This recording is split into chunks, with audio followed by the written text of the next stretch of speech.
हरे कृष्णा। आप सभी को कार्तिक मास के पावन पर्व की हार्दिक शुभकामनाएं। भगवान श्री कृष्ण की महिमा अपरंपार है। वह किसी न किसी रूप में अपने भक्तों को दर्शन जरूर देते हैं। अगर कोई भक्त उनकी सच्चे मन से भक्ति करता है तो वह अपने सच्चे भक्त की सहायता जरूर करते हैं।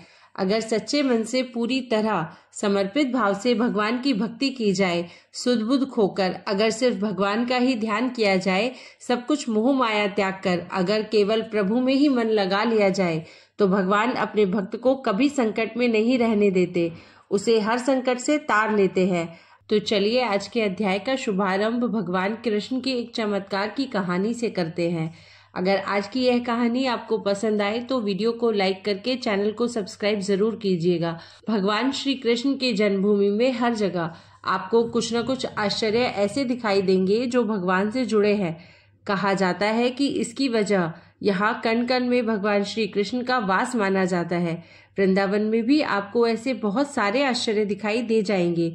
यहाँ पर कई संत भी हुए हैं, ऐसे संत जिनके चमत्कारों के किस्से हमेशा सुनाई देते हैं। आज भी अनेकों संत वहां पर हैं, जिनके आश्चर्यजनक चमत्कारों को यहाँ आने वाले श्रद्धालु अक्सर देखा करते हैं। ऐसे ही एक चमत्कार है पागल बाबा का मंदिर और उनके पागल बाबा। पागल बाबा और उनके इस मंदिर के निर्माण की कहानी बहुत ही दिलचस्प है, आप सभी को जरूर सुननी चाहिए। पागल बाबा मंदिर मथुरा वृंदावन मार्ग पर स्थित है। इसके बारे में कथा जनमानस में आज भी बहुत प्रचलित है। इसके अनुसार एक गरीब कृष्ण भक्त ब्राह्मण दिन भर ठाकुर जी का नाम जपा करता था। उसके पास जो कुछ भी था, या यूं कहे कि जितना भी रूखा सूखा भोजन उसे मांगकर खाने से मिलता, वह उसे भगवान की मर्जी समझकर खुशी खुशी खा लेता और अपना जीवन व्यतीत कर रहा था। एक बार उसे कुछ पैसों की आवश्यकता पड़ी तो किसी साहूकार से वह पैसे लेने के लिए गया। साहूकार ने उसे पैसे देते हुए कहा कि उसे यह पैसे जल्दी वापस करने होंगे और उसकी बात मानकर वह पैसे घर लेकर आ गया। अब वह ब्राह्मण हर महीने नियम से किश्त का हिसाब करके साहूकार के पैसे लौटाने जाता था। आखिरी किश्त के थोड़े दिन पहले ही साहूकार ने वसूली का एक पत्र उसके घर भिजवा दिया। यह देखकर ब्राह्मण बहुत परेशान हुआ और साहूकार से विनय करने लगा, लेकिन साहूकार नहीं माना। मामला अदालत में पहुंच गया। जज साहब अदालत में बैठे हुए थे। ब्राह्मण ने जज साहब से अनुरोध करते हुए कहा कि जज साहब, एक किश्त के अलावा उसने साहूकार का सारा कर्ज अदा कर दिया है और यह साहूकार झूठ बोल रहा है। मैंने तो हर महीने नियम से हिसाब करके किश्त चुकाई है। यह सुनकर साहूकार ने क्रोधित होकर दलील दी कि उसने कोई गलत व्यवहार नहीं किया है। जिस किसी के भी सामने इस आरोपी ने धन लौटाया हो, उसे अदालत में पेश किया जाना चाहिए। इतना सुनकर ब्राह्मण सोच में पड़ गया, क्योंकि साहूकार को जब जब धन लौटाया गया तब उसका कोई भी गवाह आसपास नहीं होता था। इस बारे में बहुत सोचते हुए ब्राह्मण को अंत में अपने भगवान की याद आई और गवाह के रूप में उसने भगवान कृष्ण का नाम ले लिया। भगवान कृष्ण का नाम सुनकर पहले तो जज साहब कुछ हैरान हुए, लेकिन बाद में ब्राह्मण से उसका पता मांगा गया। ब्राह्मण के कहने पर एक नोटिस बाके बिहारी के मंदिर में भेजा गया, क्योंकि जब अदालत में गवाही देनी होती है तब नोटिस मिलने पर गवाह को अदालत में उपस्थित होना ही पड़ता है। अब पेशी की अगली तारीख पर एक बूढ़ा आदमी कोर्ट में पेश हुआ और ब्राह्मण की तरफ से गवाही देते हुए कहने लगा कि जब ब्राह्मण साहूकार के पैसे लौटाने आता था तब मैं उसके साथ ही हुआ करता था। बूढ़े आदमी ने रकम वापस करने की हर तारीख को कोर्ट में मुंह जबानी बता दिया, जैसे उसे सब कुछ एक एक तारीख के हिसाब से याद हो। साहूकार के दावे में भी बूढ़े आदमी द्वारा बताई गई रकम की जो तारीख थी वह भी सही निकली। साहूकार ने राशि तो दर्ज की थी, लेकिन नाम फर्जी लिखे हुए थे। इसके आधार पर जज ने ब्राह्मण को निर्दोष साबित कर दिया, लेकिन जज साहब अब तक हैरान थे कि इतना बूढ़ा आदमी इतनी सारी तारीखें भला कैसे याद रख सकता है। जज साहब ने उसके बारे में जब ब्राह्मण से पूछा कि यह बूढ़ा आदमी कौन है, तो ब्राह्मण ने उत्तर दिया कि यह सब जगह रहता है। लोग उन्हें श्याम, कान्हा, कृष्ण आदि नामों से जानते हैं। इसके बाद जज साहब ने फिर से ब्राह्मण से पूछा कि बताओ वह बूढ़ा आदमी कौन था। फिर ब्राह्मण ने कहा कि सच में मुझे नहीं पता कि वह कौन थे। जज साहब को इस बात से बड़ी हैरानी हुई। उनके मन में सवाल पर सवाल आ रहे थे कि आखिरकार वह आदमी कौन था। इसी पहेली को सुलझाने के लिए जज साहब स्वयं अगले दिन बाके बिहारी के मंदिर में पहुंच गए, क्योंकि ब्राह्मण ने जब गवाही का वह पता दिया था तो उसमें यही पता उपस्थित था। जज साहब जानना चाहते थे कि आखिर बीते दिन जो आदमी अदालत में गया था वह कौन था। मंदिर के पुजारी से जब जज साहब ने पूछा और सारे घटनाक्रम की जानकारी दी और बात की तो पुजारी ने बताया कि जो भी चिट्ठी पत्री यहाँ आती है उसे भगवान के चरणों में रख दिया जाता है। जज साहब ने उस बूढ़े आदमी के बारे में भी पूछा, लेकिन पुजारी जी ने कहा कि ऐसा तो कोई भी आदमी यहाँ नहीं रहता। यह सब बातें सुनने के बाद जज साहब को लगा कि हो ना हो वे साक्षात श्री कृष्ण ही रहे होंगे। इस घटना का जज पर इतना असर पड़ा कि अपने आप को धन्य मानते हुए उन्होंने अपने पद से ही इस्तीफा दे दिया और घर परिवार भी छोड़ दिया और स्वयं एक संत बन गए। भगवान कृष्ण की भक्ति में रम गए। स्थानीय लोगों का मानना है कि बहुत साल बाद वह जज पागल बाबा के नाम से वृंदावन में वापस लौटे और उन्होंने पागल बाबा मंदिर का निर्माण कराया। तब से यह मंदिर पागल बाबा मंदिर के नाम से प्रसिद्ध है। इस मंदिर के निर्माण के बारे में एक और प्रचलित मान्यता है कि जब जज साहब को पता लगा कि उनके सामने साक्षात श्री कृष्ण ही अदालत में पेश हुए हैं, तब से वह श्री कृष्ण को ढूंढने के लिए इतने अधीर, इतने बेचैन हो गए थे कि अपनी सुध-बुध खो बैठे थे। इस घटना ने उन्हें इतना बेचैन कर दिया था, इतना व्याकुल कर दिया था कि वह पागल से हो गए थे। इसके बाद वह जिस किसी भंडारे में जाते वहां से पत्तलों की जूठन उठाते और उसमें से आधा जूठन ठाकुर जी को अर्पित करते और आधा खुद खा जाते थे। उन्हें ऐसा करते देख लोग उनके विरुद्ध हो गए। लोगों ने उन्हें मारना पीटना भी शुरू कर दिया, लेकिन वह अपनी सुध-बुध खोकर हर दिन भंडारों का जूठन खुद खाते और भगवान को भी खिलाते रहते थे। हारकर लोगों ने उन्हें पागल के रूप में मान लिया और धीरे धीरे उनका नाम ही पागल बाबा पड़ गया।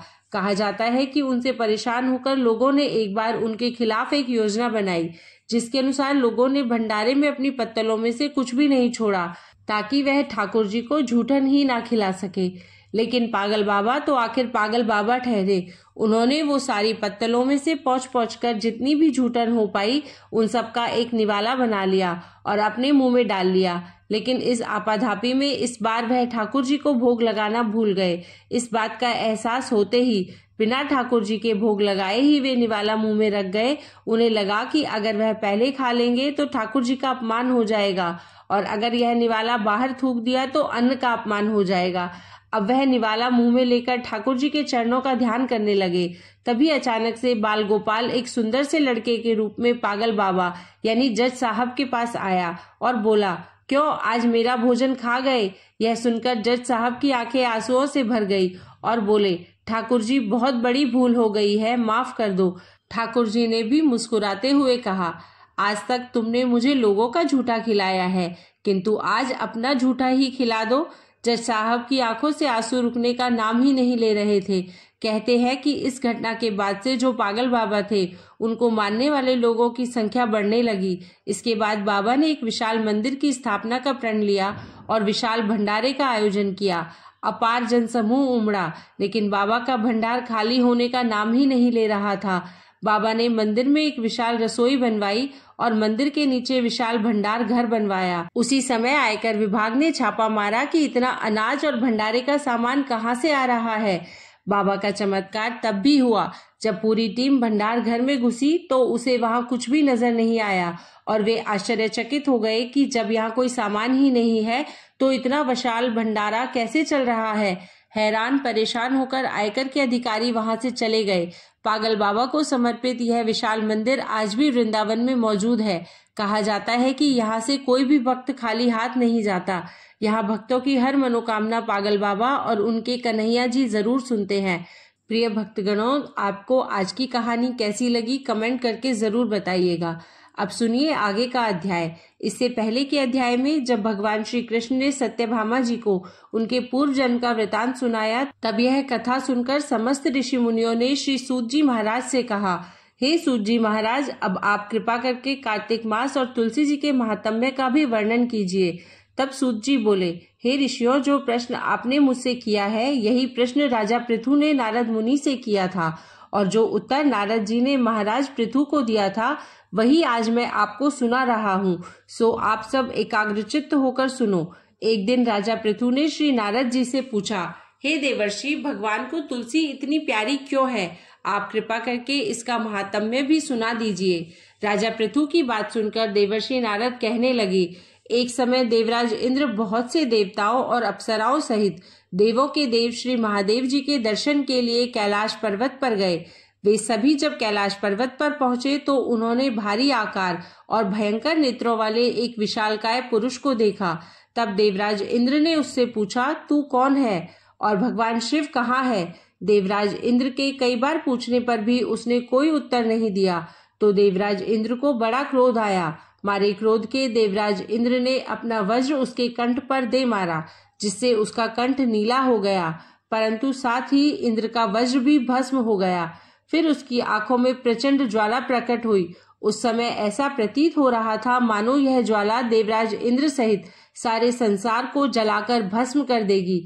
ऐसी भयानक परिस्थिति देखकर देवगुरु बृहस्पति जी तथा देवराज इंद्र आदि सभी देवता नतमस्तक होकर भगवान शिव की स्तुति करते हुए कहने लगे, हे देवों के देव महादेव, त्रिपुरासुर और अघासुर का विनाश करने वाले, हे त्रिपुरारी अग्निहारी, आपको बारंबार नमस्कार है।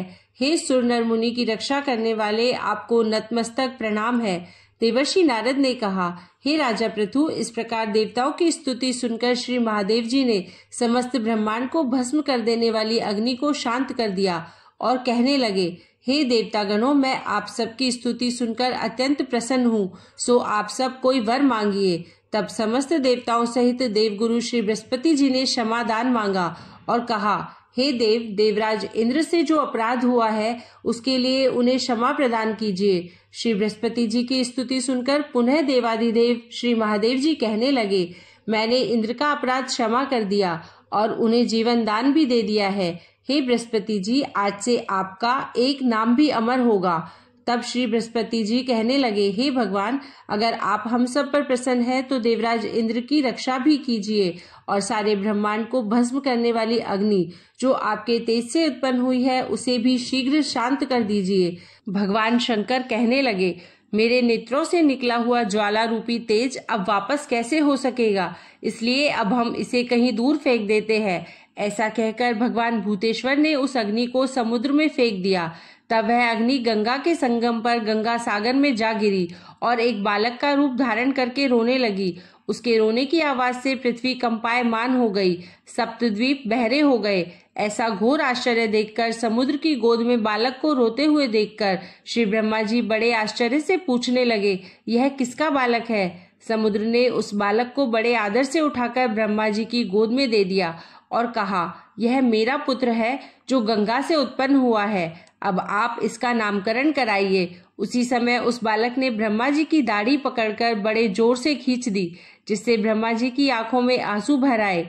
तब किसी प्रकार से ब्रह्मा जी ने अपनी दाढ़ी छुड़वाई और कहा, इसने हमारी आंखों से जल निकाला है, इसलिए इसका नाम जलंधर होगा और यह शिवजी के अलावा संसार में और किसी की हाथ से नहीं मर पाएगा।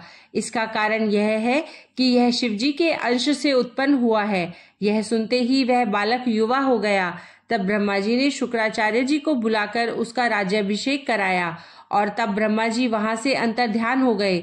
सिंधुराज ने कालनेमी की पुत्री वृंदा के साथ जलंधर का विवाह करा दिया।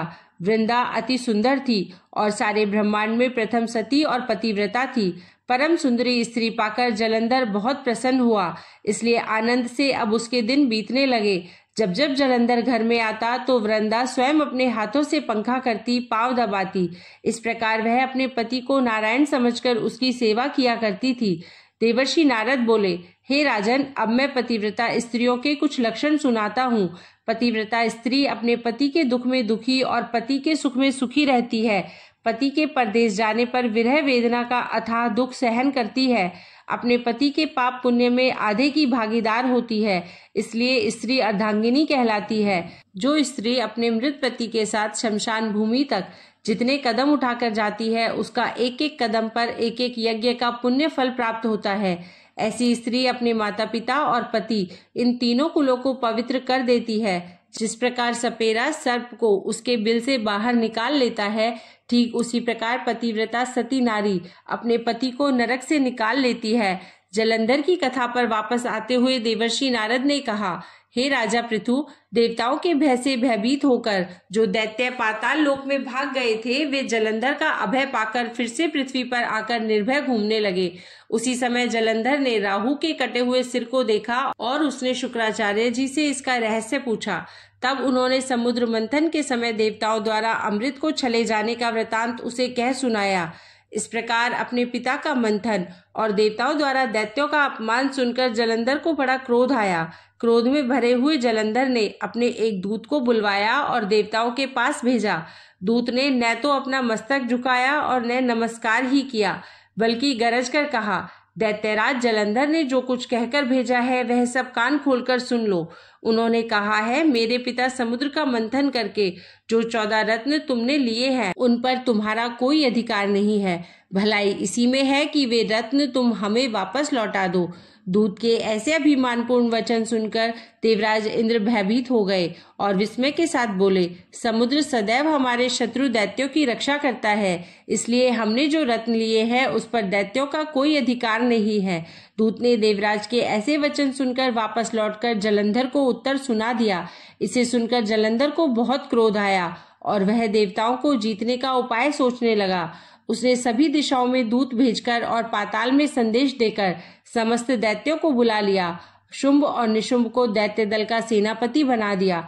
उन्होंने दैत्य दल सहित नंदन वन में जाकर देवराज इंद्र की अमरावतीपुरी को चारों ओर से घेर लिया। तब देवराज इंद्र की आज्ञा से देवता युद्ध भी करने के लिए तैयार होकर युद्ध के मैदान में आ डटे। अनेक प्रकार के शस्त्रों से दैत्यों और देवताओं में भीषण युद्ध आरंभ हो गया। दोनों पक्ष एक दूसरे को मारकर गिराने लगे। सब और रक्त की धारा बहने लगी।